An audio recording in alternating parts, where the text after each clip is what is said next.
HOA broke into my chopper pad, I took it to court and made them pay to reinforce it. Have you ever had someone invade your property, destroy your pride and joy, and then act like you're the problem? That's exactly what happened to me when my HOA decided my private helicopter pad was their personal playground.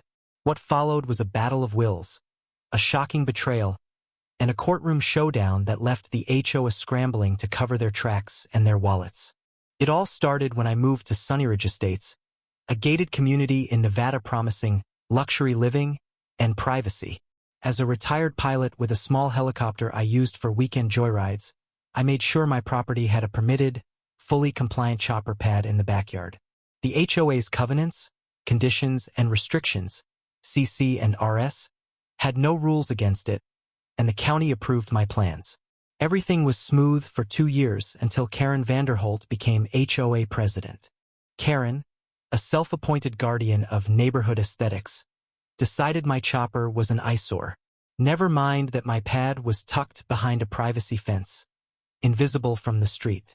She sent me letters demanding I cease aviation activities, claiming they violated some vague community standards. I responded with copies of my permits and pointed out the CC and RS allowed personal vehicles, including aircraft, on private lots. She went quiet for a while. One Tuesday morning, I woke to the sound of grinding metal. I rushed outside to find a tow truck on my property, its crew ripping up my chopper pads reinforced concrete with jackhammers. My helicopter was chained to the truck's winch, teetering dangerously. Standing there, clipboard in hand, was Karen, smirking like she'd just won the lottery. "This is for the good of the community," she said. I demanded they stop, but the crew claimed the HOA had authorized emergency removal. I called the sheriff, who shut it down, but not before half my pad was destroyed and my chopper's landing gear was damaged. Repair estimates? $45,000. Furious, I dug into the HOA's actions. The truth was jaw-dropping. Karen had falsified a board vote to authorize the removal, claiming my pad was an unapproved structure. The CC and RS required a 2/3 homeowner vote for such an action, but no meeting had occurred. She'd also hired a shady contractor, her cousin's company, with no permit to enter my property. Breaking and entering, property damage, and fraud? This wasn't just Karen's vendetta. It was a full-blown conspiracy. I wasn't about to let this slide. I hired a lawyer, Maria Delgado, a pit bull in HOA disputes. We filed a lawsuit against the HOA for trespass, property damage, and breach of contract, seeking $45,000 for repairs, plus punitive damages. Maria uncovered emails between Karen and the contractor, proving she'd planned the break-in weeks in advance. But then came the twist. A whistleblower from the HOA board, Tom, a quiet retiree who'd clashed with Karen before. He revealed she'd bullied other board members into silence and threatened to fine them if they opposed her. Tom's testimony was dynamite, had recordings of Karen bragging about teaching me a lesson. The courtroom drama was electric.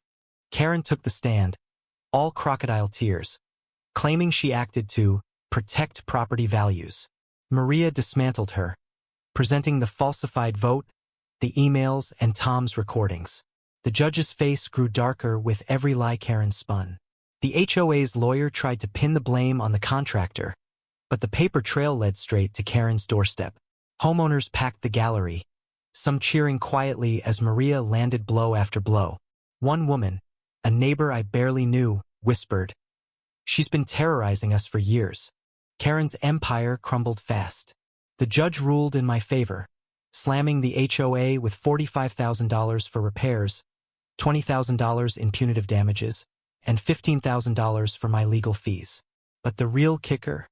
The court ordered the HOA to reinforce my chopper pad to FAA standards, costing them another $30,000. Karen's face went ghost white as the gavel fell. Whispers rippled through the crowd. Homeowners were already planning a recall vote to oust her. By the next week, Karen resigned as president, citing personal reasons, and moved out of Sunnyridge within a month. Rumor has it she's living in a condo now, far from any HOA power. The aftermath was bittersweet. My chopper pad is stronger than ever, and I fly my helicopter every weekend. grinning as it hums over Sunnyridge. The new HOA board, led by Tom, rewrote the CC and RS to limit board overreach and protect homeowners' rights. Neighbors who once avoided me now wave or stop by, sharing their own Karen horror stories. But the fight cost me months of stress and thousands in upfront legal fees. It wasn't just about the money, it was about standing up to a bully who thought she could steamroll anyone in her path. This battle showed me that justice isn't guaranteed. You have to fight for it. If your HOA or anyone crosses your line, document everything, know your rights, and don't be afraid to push back. I'm curious. Have you ever had to face down a Karen or an HOA gone rogue? What's your take on where the line should be drawn between community rules and personal freedom? Share your story.